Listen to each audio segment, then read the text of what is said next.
dificultades que va a tener el feto son desde el inicio o desde la implantación, la fecundación en todo caso, ¿no? Problemas cromosómicos. Ahora, ¿hay alguna que otra patología que se puede establecer en el periodo fetal? Como por ejemplo, alguien tiene una idea, tal vez alguno ha visto alguna, por así, en la práctica clínica, ¿no? Se ven algunas alteraciones que se pueden establecer en el momento fetal. La formación de bandas amnióticas. Exacto, la formación de bandas amnióticas es una.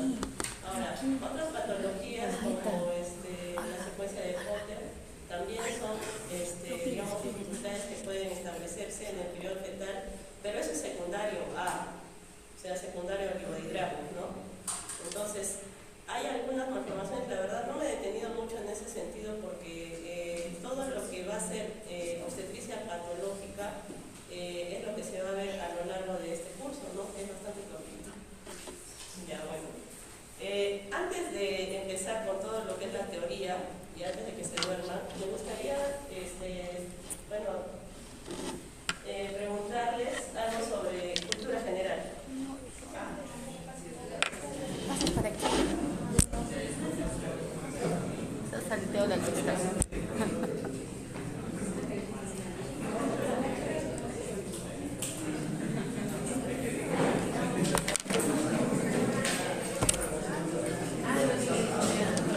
Aquí, gracias.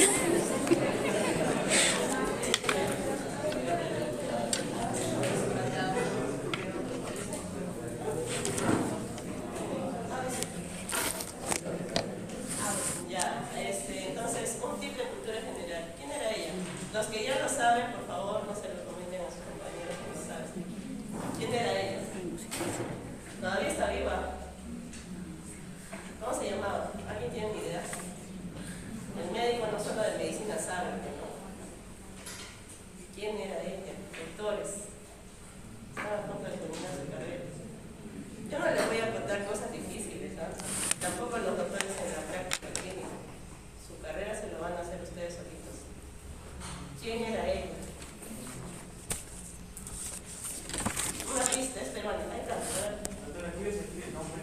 Claro, es un récord Guinness. Resulta que es la gestante más joven. Ya, exacto.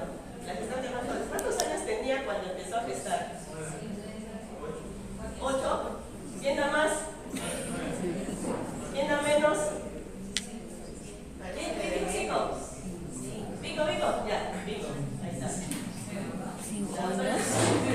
Ella tenía 5 años cuando empezó a gestar. Es un caso ginecológico, ¿no? No viene al caso porque ustedes están haciendo obstetricia, pero ya ha pasado ginecología. Es un caso de pubertad precoz. Ya, la pubertad precoz no está establecida, digamos, ahora como estamos viendo demasiada pubertad precoz, entre comillas, pero las pacientes ginecológicas empiezan a desarrollar lo que es la telarquia ¿a qué edad? 9 años. Entonces, cuando las mamitas vayan a sus consultorios de medicina general, preocupadas porque están desarrollando la telarquia a sus niñas, ustedes les van a decir, es pubertad precoz. Ella sí era una pubertad, un caso de pubertad precoz. ¿Ya? Entonces, ella empezó a tener sus reglas a los 3 años. Nadie sabía qué hacer con ella porque todavía no estábamos, digamos, en un concepto de medicina tan amplio como ahora lo tenemos, ¿no? El acceso es bastante sencillo. Entonces, ella era Vina Medina. En 1939 fue la mujer más joven, que todavía vive, ¿no? Tiene 91, 94 años, todavía está viva.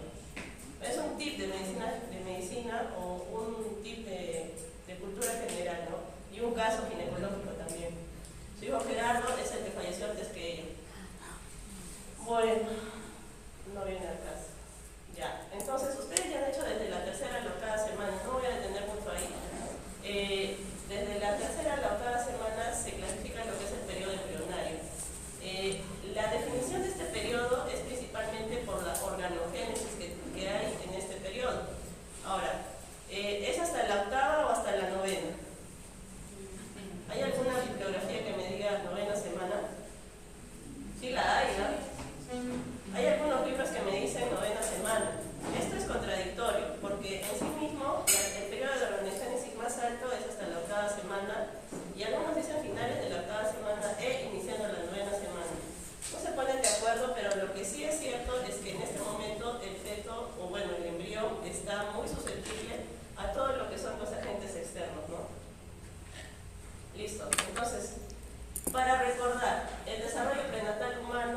se da en un periodo preembrionario que va hasta la tercera semana, de ahí de la cuarta a la octava semana tenemos el periodo embrionario y de ahí desde la novena semana hasta el nacimiento, que es lo que constituye esta clase, va a ser el periodo fetal.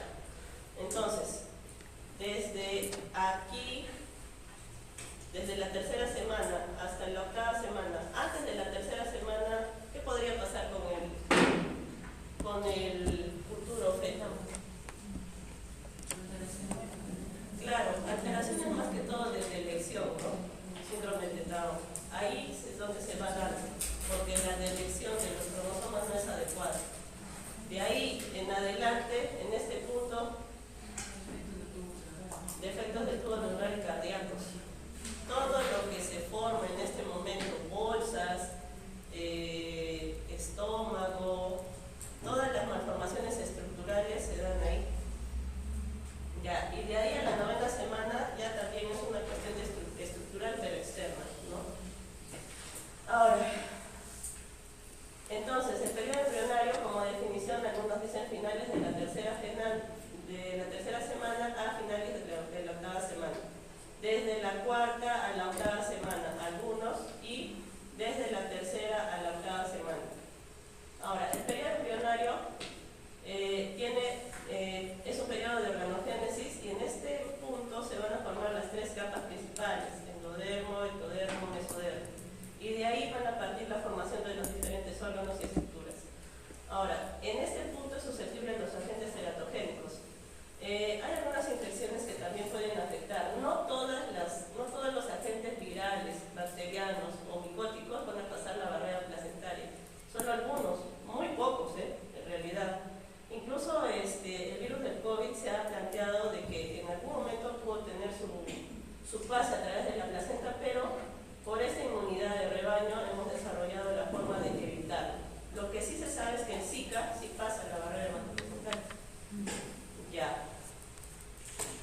Ahora, los fármacos, hay muchos que tienen clasificación B y C.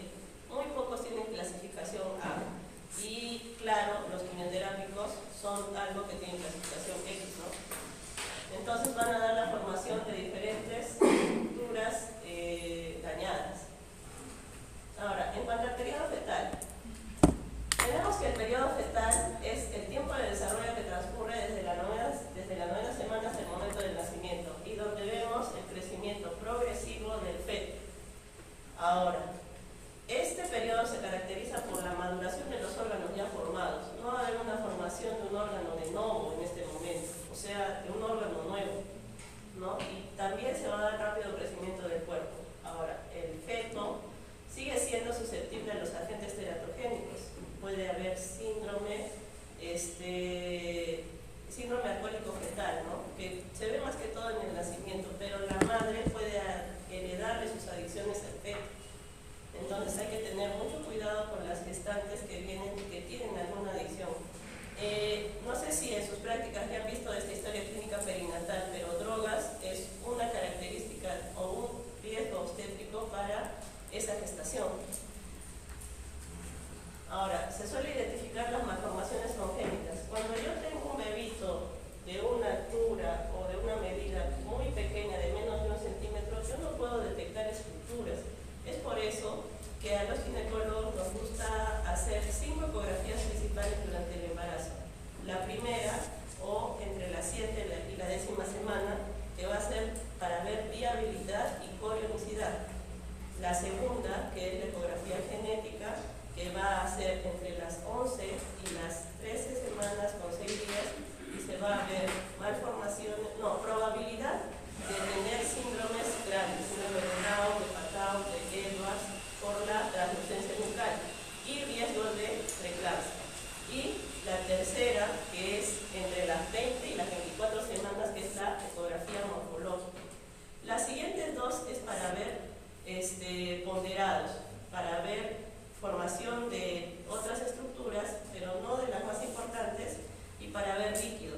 Entonces, y crecimiento, ¿no? Si hay un riesgo de restricción de crecimiento intrauterino, lo veremos en las ecografías subsiguientes. Muy bien.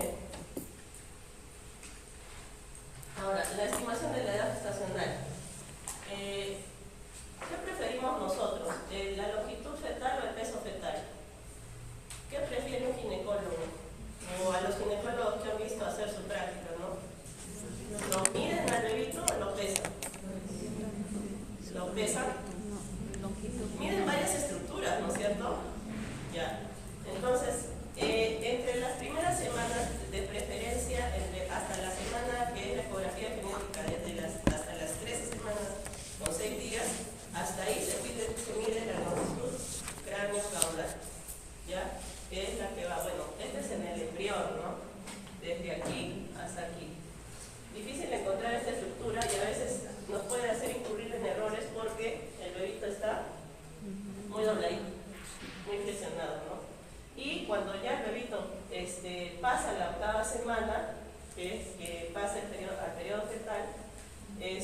lo medimos también desde su corona hasta su nariz. Algunos miden todo, ¿no? Pero no es lo más indicado. Las guías ISUO indican de que debe ser la longitud coronal. Ya está. Ahora, este es un promedio. De todas maneras, cuando ustedes realicen su práctica y, digamos, algunos quieran incurrir en ecografías obstétricas, siendo médicos generales, lo pueden hacer. Porque, bueno, por ahí también necesitan un poco de práctica, quieren ser ginecólogos, no lo sé. Pero la cuestión es de que el peso fetal no es algo certero en la ecografía. La ecografía no es una balanza, y eso es algo que le tiene que dejar bien claro a la paciente. La ecografía no es una balanza, no quiere decir, yo medí o ha pesado 3 kilos y salió con 4. Eso es bastante común. Entonces, eso es algo que les va a pasar, nos ha pasado, les pasa a todos. Entonces, tranquilos. Solamente falta afinar un poco las medidas de los diámetros biparietales, el diámetro abdominal, para tener un peso más certero, pero puede pasar. Por eso es un ponderado fetal, ya aproximado, ponderado. Entonces, la longitud craneocaudal y la longitud vértice talón, que en algún tiempo se usó, pero ya está en desuso ya. Se expresa en centímetros en algunos casos y la mayor parte del peso se gana durante las últimas 8 semanas del embarazo. No van a haber una restricción de crecimiento intrauterino bien hasta que no pase las 24 semanas. De ahí tienen que hacer una comparativa. ¿Ese bebito está creciendo o no está creciendo? Para eso tenemos las curvas de crecimiento intrauterino o hay un doctor que se dedicó a tomar los pesos, ¿no?, de los bebitos. ¿Cómo se llama? Es un estudio peruano, bueno, de pesos fetales al nacimiento más que todo, ¿no? Oye, ¿y la lista? Ah, ya. Ya, entonces, las curvas de Ticona, ¿no? Las curvas de Ticona que usan en pediatría, pueden utilizarlas para ver si es que ese bebito es pequeño para la edad gestacional, pero en algún momento también la hemos usado los ginecólogos porque no teníamos nada más a la mano. Entonces, este bebito, si yo hago mi ecografía a las 24 semanas, tiene un peso de 500 gramos, digamos, o hasta 600, y digamos lo veo a las 32 semanas y tiene solamente 1000 gramos, ¿en qué estoy? ¿Qué puedo pensar? Solamente ha subido 500 gramos y lo que debería de tener es una aprox de 1400 gramos como mínimo. Patologías, doctores, tienen un curso crash, un curso flash de obstetricia, tienen que ya estar haciendo patologías, leyendo patologías. Ya tendrán su alvaradito, estarán leyendo, ¿no? De todas maneras repasando, o alvaradito ya ahora es digital, ¿no? ¿Qué puedo pensar de ese bebito? Ya no se está desarrollando. Nombre de patología, nombre. Restricción de crecimiento intrauterino. ¿Ya? ¿Y qué se origina o qué origina la restricción de crecimiento intrauterino? ¿Qué me puede originar una restricción de crecimiento intrauterino? La patología más frecuente.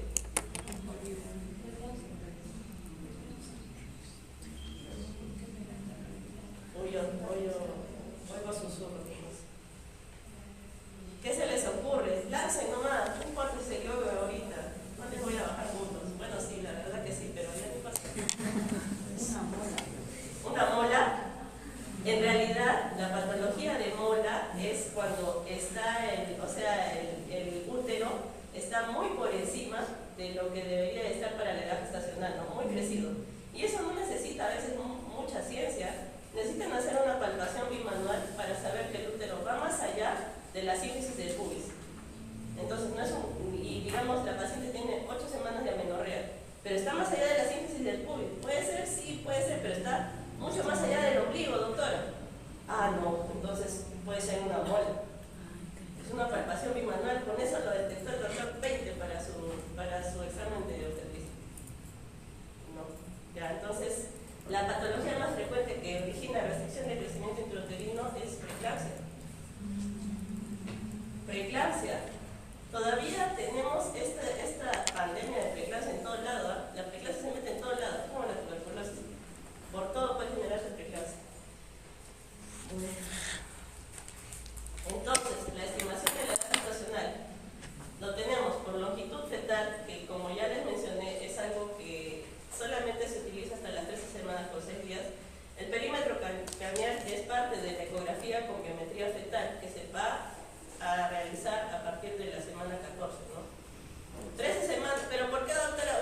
y ya tengo que hacer ecografía obstétrica nada más, ya no puede ser ecografía genética, lamentablemente no. Y aparte ciertos parámetros que indican la ISUBOC o las guías de la ISUBOC para hacer una ecografía genética. Ahora, perímetro abdominal también es parte del ponderado fetal, la longitud del fémur, y si es que yo no tengo o estos parámetros no son congruentes, porque a veces va a pasar bebito con cabeza muy grande, pero el abdomen es muy chiquito, ¿ya? La longitud del fémur también es pequeño. Entonces, ¿qué está en la mano? El diámetro transcerebeloso, puede ser. Ahora, bebito que tiene una longitud del fémur muy grande, no, el perímetro del cráneo no me cuadra nada. Y la mamá no sabe cuántas semanas de amenorrea tiene. ¿Qué puedo usar? Diámetro transcerebeloso, pero es la última cosa que yo podría usar para medir edad gestacional. ¿Ya? La última, de la última los últimos, ¿sabes? Porque no es muy fiable a veces, ¿ya? No me da mucha certeza. Entonces, los aspectos destacados del periodo fetal: un desarrollo funcional y un desarrollo morfológico. Ya no estamos en la fase en donde se desarrollan las tres capas y a partir de cada capa se desarrollan órganos, ¿no? Entonces, solamente vamos a ver desarrollo morfológico y desarrollo funcional.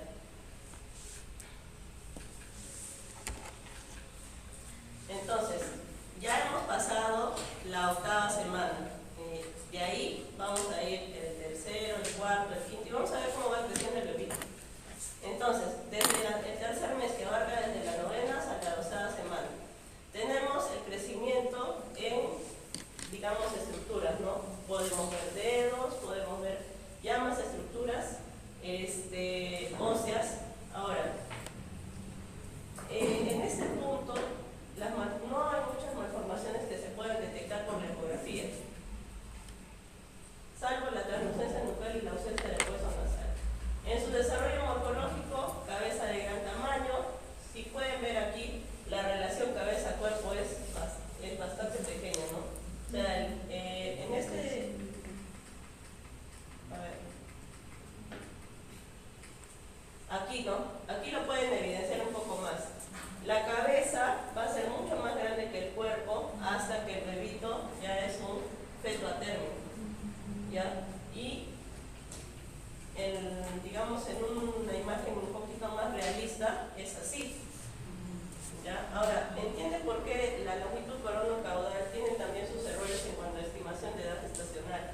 Porque el bebito se dobla, se mueve, entonces incluso ahí no tenemos tanta certeza de las semanas que tiene la señora si es que ella no sabe su fecha de última regla. Es importante que le expliquen a las pacientes que la fecha de última regla se contabiliza desde qué día, desde el primer día de sangrado.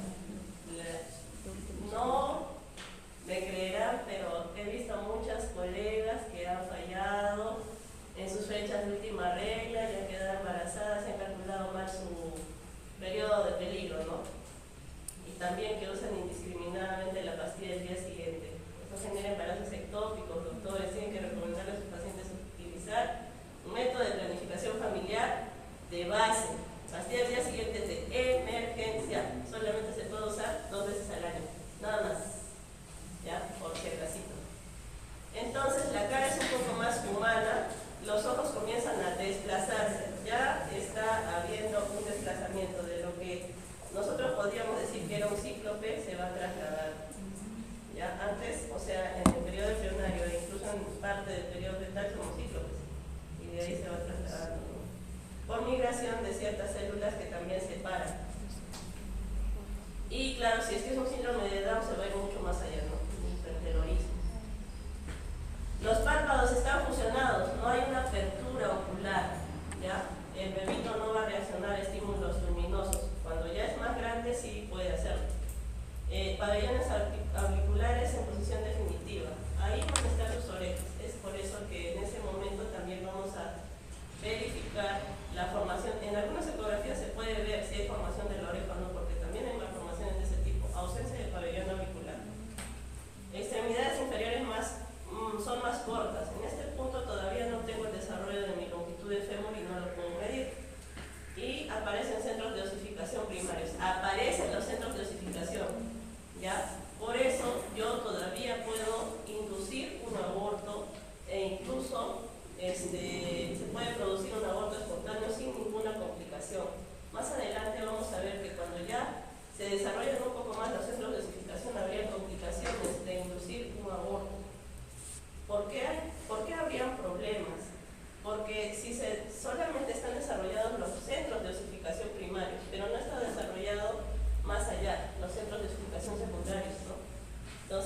si, digamos, hay algunas pacientes que tienen este deseo tardío de no estar embarazadas, ¿no?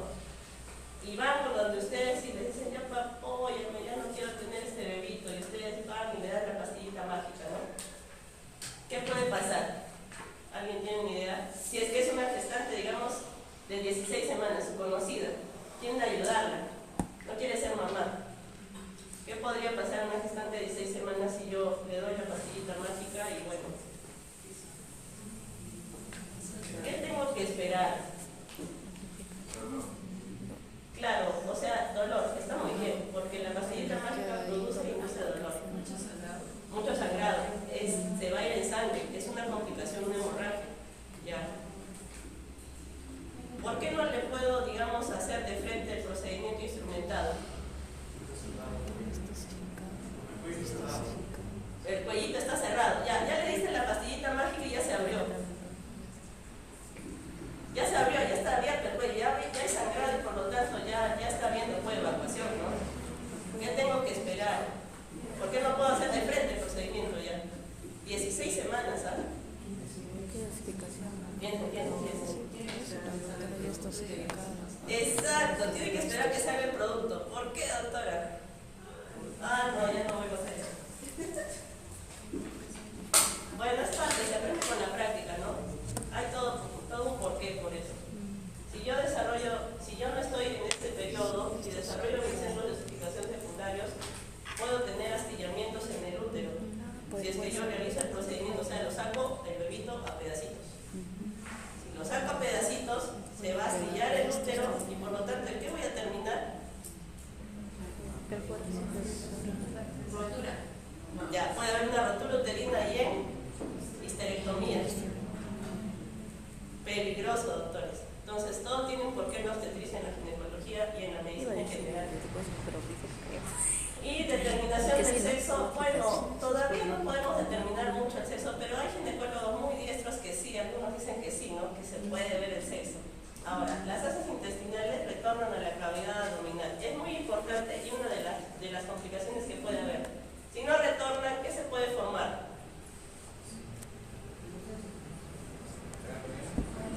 Hernias. Ya, una hernia diafragmática, claro. Las heces intestinales retornan a la cavidad abdominal. Recordar que parte de las heces intestinales a veces están invadiendo, ¿no? La zona diafragmática. Sí, puede haber una hernia diafragmática que podemos detectar en una ecografía, pero cuando este bebito sea mayor. Y podemos corregir mediante cirugía fetal. Pero en este punto todavía no. Después, a las 24 semanas, entre las 20 y las 24 semanas, ecografía morfológica, para ver si hay hernias diafragmáticas o onfalocele, porque también hay parte del intestino que está invadiendo el cordón. Ya tiene que regresar a la cavidad abdominal. Listo.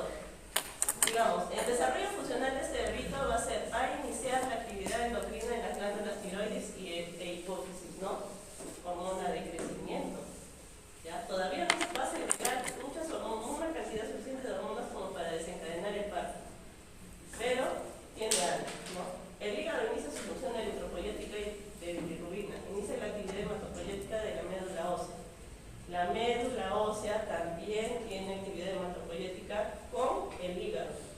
En el bebito principalmente es el hígado y después va a pasar a ser de producción hematopoyética. Ya, el riñón elabora orina, ya, que es la fuente principal para tener líquido amniótico. Sí, listo, no se duerma. Movimientos fetales suaves, no los va a detectar la mamá hasta la semana 20. ¿Listo? Entonces, en estas 8 semanas mide aproximadamente 2.5 centímetros, o sea, del tamaño de una cerecita, una frambuesita, ¿no? No lo que quieran, pero así, pequeño. Pero ya lo veo, ¿ya? Si hay una aborto espontáneo lo voy a poder ver. Sin embargo, entre las 12 semanas va a ser casi el doble, 5 centímetros, tamaño de una ciruela. Ahora, el cuarto mes, entre las 13 y las 16 semanas, vamos a tener un crecimiento exponencial y ya la relación entre la cabeza y el cuerpo va a ser ya más establecida.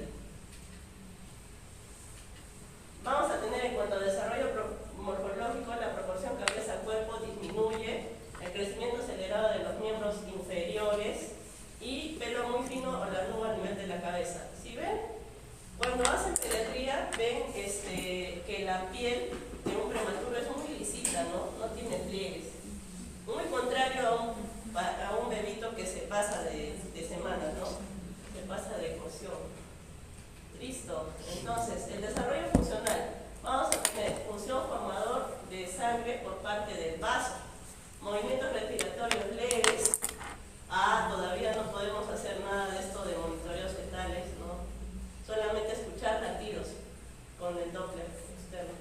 Y el reflejo de deglución inicia la función digestiva. Ahora, es importante tener en cuenta de que no hay una maduración neurológica todavía. Hay un desarrollo, sí, pero todavía no hay este tema del bulbo raquídeo bien desarrollado para poder tener temas de deglución. El bebito todavía no diferencia día de noche. Y puntos de osificación de huesos largos, exacto. Entonces, si tenemos, ahí batalla lo que les expliqué, de si inducen un aborto en este punto, si es que se les ocurre hacer un procedimiento instrumentado, van a tener serias complicaciones. No se hace. Ya se espera que salga el producto. Y a veces el producto no sale. ¿Por qué creen que no saldría el producto? Porque se mueve mucho, se rota, no está encajado. No hay encajamiento. El feto a término tiene encajamiento. Incluso las posiciones que no son adecuadas para dar parto, que son la podal y con la transversa, no hay un encajamiento y por lo tanto no va a haber desencadenamiento de trabajo de parto. Entonces, no hay un encajamiento y por lo tanto es difícil inducir una maduración cervical en este punto para la eliminación de un feto muerto. A veces, muy raras veces, en este punto del embarazo puede dejar de latir el corazón. Es muy raro. Las principales, muertes que se producen de fetos se dan entre la 8ª, la 12ª semana. Es muy raro que se produzca en este punto del embarazo, muy raro. Pero a veces pasa. No sé qué hacen las pacientes, pero pasa. Entonces, en este punto, si es que yo quisiera inducir que el bebito salga, va a ser muy difícil. Listo, en este punto de la historia ya estamos en aproximadamente 12 centímetros y va a ser del tamaño de un aguacate. Ya, ahora, en este punto me quiero detener y hacer un paréntesis para ver patología. Han escuchado de las oleadas placentarias, ¿no? Oleadas de placentación, oleada número 1 y oleada número 2. Ya. ¿En qué punto se da la primera oleada de placentación? De la semana 8 hasta incluso la semana 10, algunos dicen, ¿no? Y la segunda oleada de placentación, desde la semana 16 hasta casi las 20, casi, porque hay muchas bibliografías que difieren. Ya, ahora, como no sabemos en qué punto específico se establece la segunda oleada de placentación, no sabemos en qué punto podríamos interrumpir la generación de preeclampsia. Si yo pudiera determinar en qué punto esa paciente empezó a tener preeclampsia, créanme que, resolveríamos muchos problemas de la obstetricia. Varios, ¿no? En realidad. Y esta patología hace que las arterias espirales se disminuyan en calibre y por lo tanto haya un aumento de resistencia vascular en la madre, o sea, un aumento de resistencia vascular periférica que aumenta la presión. ¿Ya? Entonces, esta patología también genera liberación de factores de inflamación, lo cual podría transformarse en un síndrome similar a la sepsis. ¿Ya? Cuando hay una preeclampsia bien establecida, a veces no es tan fácil manejarla y es uno de los grandes problemas de la obstetricia manejar una preeclampsia. ¿Por qué? Si se da muy cercana a la semana, o sea, si es muy pequeño el bebito, es decir, se desencadena desde la semana 22, desde la semana 24, esa paciente va a tener una preeclampsia con todos los signos de severidad. Cuando se desencadena muy temprano, cuando se desencadena más tarde, o sea, ya casi al término, va a ser más sencillo manejarlo. Pero el problema va a ser tratar al feto, porque van a tener que decidir entre el feto o la madre. Entonces, el establecimiento de la preeclampsia justamente se da en esas oleadas placentarias, ¿no? placentación. Ya está. Ahora, la placentación normal nos dice de que hay factores proangiogénicos que van a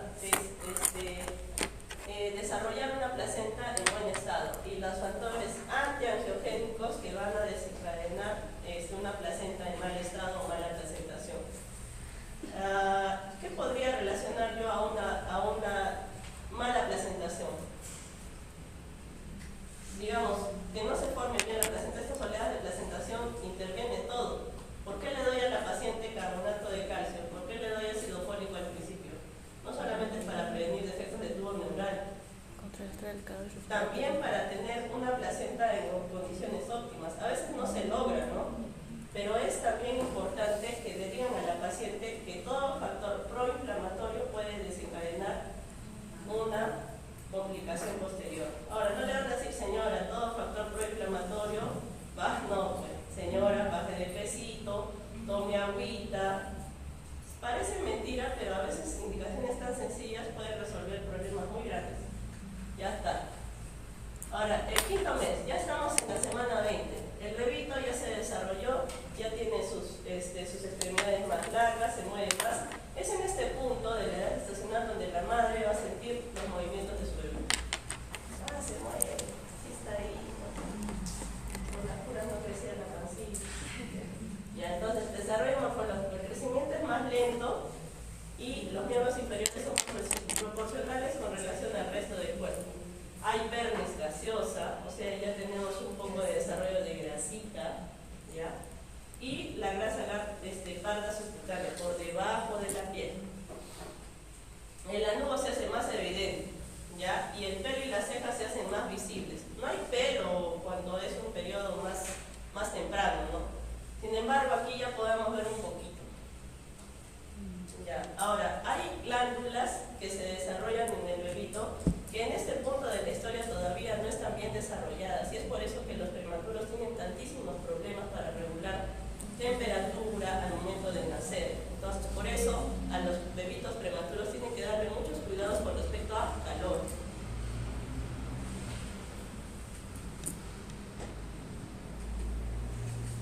El desarrollo funcional se percibe los movimientos fetales, hay un latido cardíaco perceptible y la producción de insulina en el páncreas. Y ahí es donde se puede establecer los problemas, o van a empezar los problemas de requerimiento de glucosa. Un bebito macrosómico tiene muchos problemas posteriores con respecto a la insulina que la mamá estaba manejando en el embarazo. Entonces, el bebito que es macrosómico tuvo mucha descarga de insulina porque se equiparó a nivel de insulina de la madre. Cuando nace ya no tiene el azúcar de la mamá y por lo tanto van a nacer con una restricción de azúcar. Pero su insulina sigue en la misma cantidad. ¿Y qué puede pasar si yo tengo demasiada insulina y un azúcar no tan buena? Hipoglicemia. ¿Y el bebito? Algunos dicen, no, está durmiendo mi bebito, sí, que siga durmiendo, qué lindo, no, ya. Entonces puede pasar, ya, tienen que decirle, en el momento de lactar, tienen que decirle a la paciente, si es una mamá primeriza, por favor señora, háganlo lactar cada 2 horas. Cada 2 horas, ¿cómo, doctora? ¿Desde que empezó a lactar o desde que terminó? Desde que empezó. A veces los bebitos se demoran mucho en agarrar el pecho, ¿no? Pero bueno, es parte de los primeros días del nacimiento del bebito. Ya está. Sexto. No, en este punto de la historia ya estamos del tamaño de un mango un poquito grande, ¿no? Entonces, 19 semanas es aproximadamente 17 centímetros, aprox, no es un establecido. Ya, y a las 20 semanas del tamaño de un plátano, ¿no? 18 centímetros, entonces lo pueden imaginar en su mano. En el 6º mes, ya tenemos un bebito con una forma más humana, porque antes parecía un pescado. Entonces, ya tenemos la formación de los párpados y de las facciones en la cara. Listo. Entonces, el desarrollo morfológico va a ser la mitad de la longitud esperada al nacimiento. En este punto, si al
ojos y los ojos están en posición definitiva, ¿ya? Ahora, hay algunos ginecólogos muy duchos que detectan el hipertelorismo que en algún momento se le escapó a la ecografía genética. Y si hay hipertelorismo puede haber síndrome de Down o en algunos casos síndrome del Pacao. Ya está. Ojos, y se acumula grasa subcutánea. Importante al momento del nacimiento porque esa grasa lo va a proteger al momento de nacer. Ya está. Ahora, el desarrollo funcional. El desarrollo de los pulmones y la vascularización pulmonar ya se está iniciando. Ahora, los bronquiolos terminales todavía no están en unión de los bronquiolos. O sea, la unión del árbol bronquial se da por etapas, no termina en el periodo de la 13 semanas, todavía está en formación, todavía no se da la unión de los alveolos con los bronquiolos terminales, ¿ya? Por lo tanto, en este punto del bebito sí vive fuera del útero, pero no es lo ideal y tampoco tiene bien desarrollados los pulmones. Sí vive, pero con mucho esfuerzo. Luego, el sistema nervioso central regula la temperatura y la respiración, es decir, ya tengo funciones cerebrales inferiores. Todavía no tengo las superiores porque eso incluso se desarrolla después del nacimiento. A los 5 años, incluso todavía más, se desarrolla la corteza prefrontal. La corteza prefrontal no se desarrolla hasta la primera infancia. ¿Ya? Entonces debo tenerlo muy en cuenta en sus clases de pediatría. ¿En qué momento se termina de desarrollar la corteza prefrontal? Donde yo tengo decisiones y formo mi personalidad. ¿Ya? Entonces, pero aquí es donde inició mi función cerebral inferior, o sea, mi temperatura y mi respiración. Y puede sobrevivir con cuidados intensivos. Sí sobrevive. Sí, hemos tenido hijos así. Ya, octavo mes, entre la semana 29 a la 32. Ya tenemos una formación de más cabello, ¿ya? ¿Y por qué se forma el cabello en este punto? Se está preparando al bebito para el nacimiento. Ahora, el cabello es una parte muy importante porque el cabello regula también la temperatura, ¿ya? La superficie de la cabecita sigue siendo grande en los bebitos, entonces es una gran superficie. Si no está cubierta de cabello, entonces voy a perder más rápido calor. Bueno, eso sabe por neonatología. Entonces, mi desarrollo morfológico, piel rosada, lisa, congestiva y aún edematosa, troncos y extremidades sin contornos. ¿Dónde está la lista? ¿Aquí? ¿Ya terminaron? Me dijo que le tomo una foto. No. ¿Qué?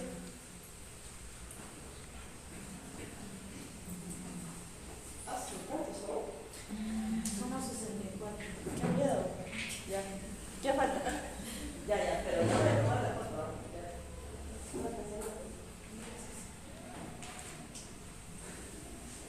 Aunque se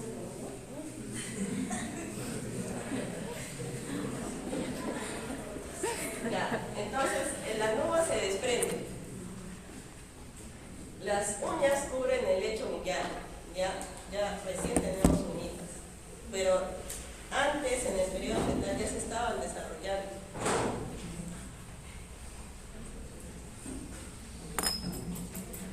Muy bien, el desarrollo funcional se acelera la producción de surfactante y esto es muy importante en el proceso de generar buenos alveolos o alveolos de calidad. El reflejo pupilar, entonces si estoy en mi reflejo pupilar ya tengo funciones un poquito más arriba, ¿no? Estoy desarrollando la parte más superior de mi cerebro. El llanto puede ser débil. Hay gestantes que manifiestan que, bueno, oyen a sus bebitos llorar, ¿no? En este punto pueden escuchar el hipo del bebito. Ya, si el bebito empieza a hispar, lo van a escuchar. Y el hipo es una contracción espasmódica del diafragma. Entonces, tenemos una respuesta a un estímulo de la carina, ¿ya? Lo cual puede pasar en el bebito porque traga constantemente líquido amniótico. En el noveno mes, ya estamos terminando, ya van a hacer. Ya, entonces, la semana, no tuve un bebito adecuado, pero el desarrollo morfológico, el cabello es más largo, el anubo se desprende. ¿Por qué se desprende el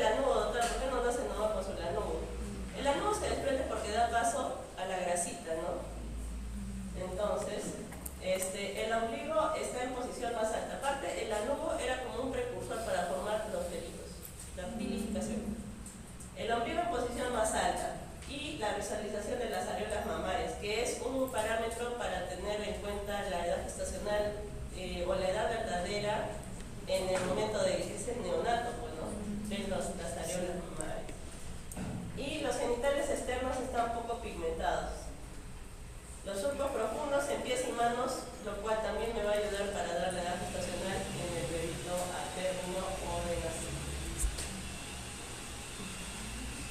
El desarrollo funcional. Los reflejos de succión y de ablución actúan en forma coordinada. Si hay una coordinación, entonces ya todo mi bulbo requirió ha funcionado y está bien preparado para salir.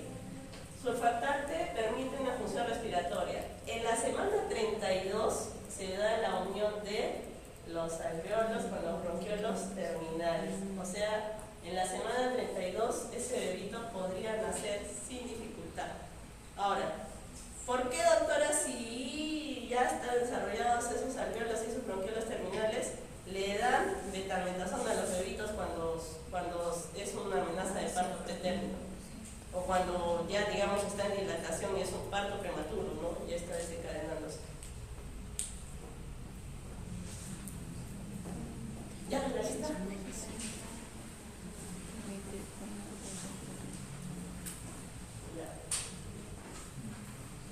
¿Por qué les dan corticoides?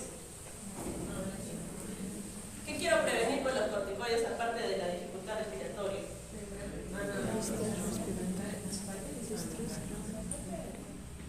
Bueno, ¿hay una posibilidad de que desarrolle membrana hialina? Sí. Ya, ¿qué más? ¿Qué más? Displasia broncopulmonar no es una formación estructural. Ya, se formó ya hace mucho tiempo. En este punto yo tengo que dar corticoides porque quiero prevenir las hemorragias, intracerebrales del bebito y la necrosis intestinal. Ya no solamente se le da por el tema respiratorio. Por eso hay un protocolo para dar corticoides, hay un protocolo para tener todas las patologías obstétricas. ¿Ya? La actividad eritropoyética se incrementa en la médula ósea. Ya no está en el hígado, ya no está en el vaso, sino ahora ya está bien establecida en la médula ósea. Listo. Ahora, ya está a término, ya pueden nacer. Estamos en la semana 37 a 40. Ya podrían nacer en cualquier momento.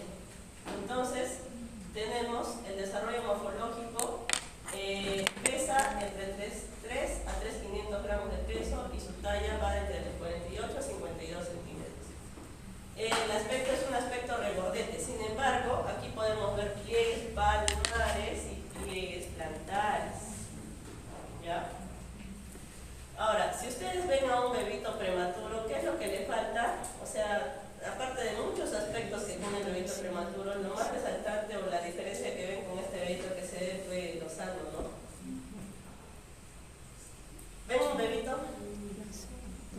Flaquito, ¿no? No tiene grasa, por eso hemos recalcado el tema de la grasita, porque la grasita se va desarrollando, se va desarrollando en el tejido celular subcutáneo a lo largo de las semanas. ¿Ya?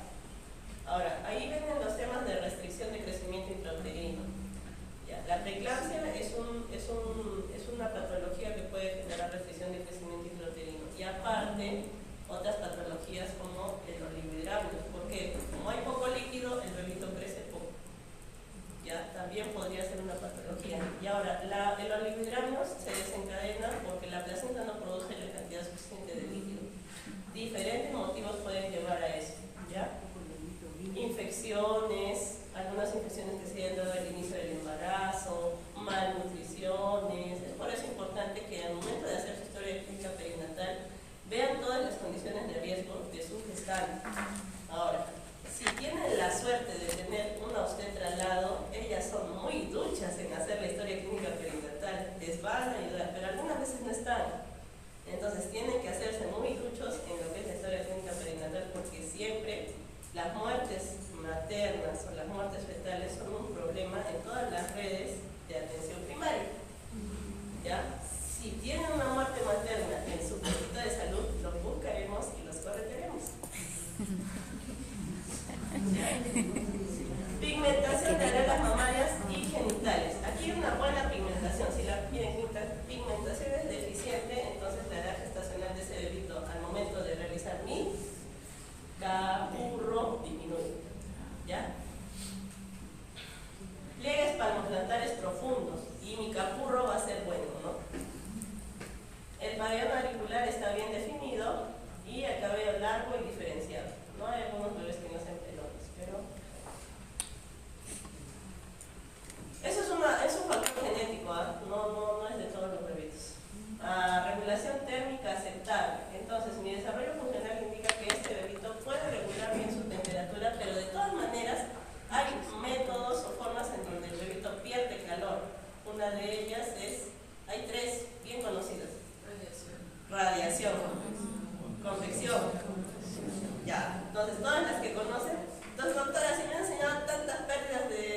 superior, el sistema encefálico superior todavía no está del todo desarrollado.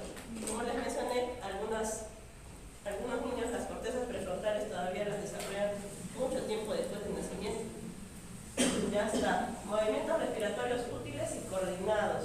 Bueno, no tanto, porque el bebito de todas maneras cuando nace tiene la sensación de que es solo cabecita. Bueno, no lo podemos saber porque no le hemos preguntado a un bebito, oye, ¿qué sientes cuando naciste? ¿No? Pero la cuestión es de que el bebito no tiene la sensación de sus miembros, es por eso que se mueve así de forma errática. ¿Ya? Entonces el bebito no va a tener sensación de sí mismo, ¿no? Una sensación del conocimiento del yo, eso se desarrolla mucho tiempo después. Y por eso están los sonajeros y todas las cositas, ¿ya? La función digestiva sí es completa, ¿ya? En este punto, en el punto término, sí es bueno. Y la función respiratoria es adecuada y regulada por el sistema nervioso central. Entonces mi bulbo respiratorio ya está en óptimas condiciones. Reacciona al dolor con llanto muy fuerte. Bien, ya entonces nació. Ahora, como último ítem, ya nació este bebito. La duración de la gestación es algo muy importante porque, como ven, hay diferentes edades gestacionales a las cuales se desarrollan funciones. Y si yo no sé en qué momento está el bebito exactamente, yo no le voy a poder decir a esa paciente que algo va mal. Es muy importante determinar. Por ejemplo, no se mueve mi bebito, señora, tiene 16 semanas. Lo va a sentir a la semana 20. Incluso hay algunas pacientes muy gorditas que no lo sienten a la semana 20, sino a la 22. ¿Ya? Entonces es muy importante que ustedes determinen o sepan en qué punto se desarrolla todo. Ahora, en la práctica clínica, la fecha de última regla que ya hemos establecido como el primer día de sangrado o fecha de última menstruación es la que va a determinar la duración de la gestación. Y en ese momento, o con esos parámetros, dura 40 semanas o 280 días. Algunos dicen meses solares, meses lunares. Bueno, eso es un enredo también. Es difícil incluso para nosotros. Ahora, en el sentido de embriología, saben que la gestación no empieza hasta que está fecundado el óvulo. Entonces ahí va a ser considerado como el comienzo de la fecundación y la duración es 38 semanas o 266 días.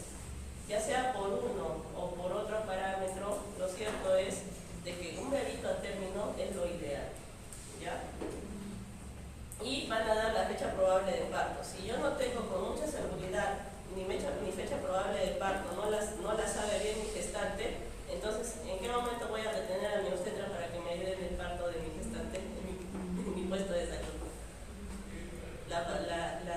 O sea, tienen que atender sus partos, pero a veces es difícil atenderlos en la práctica del internado. Los empujan las obstetras o simplemente el parto se complica, termina cesárea y al final lo que ven es más cesáreas.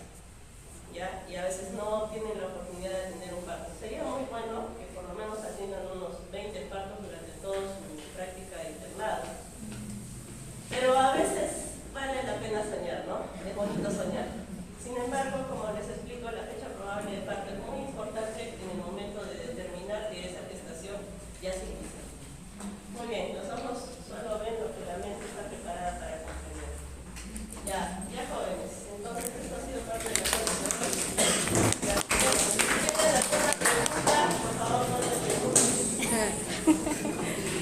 Era la idea, no sé. Ah, creo que sí.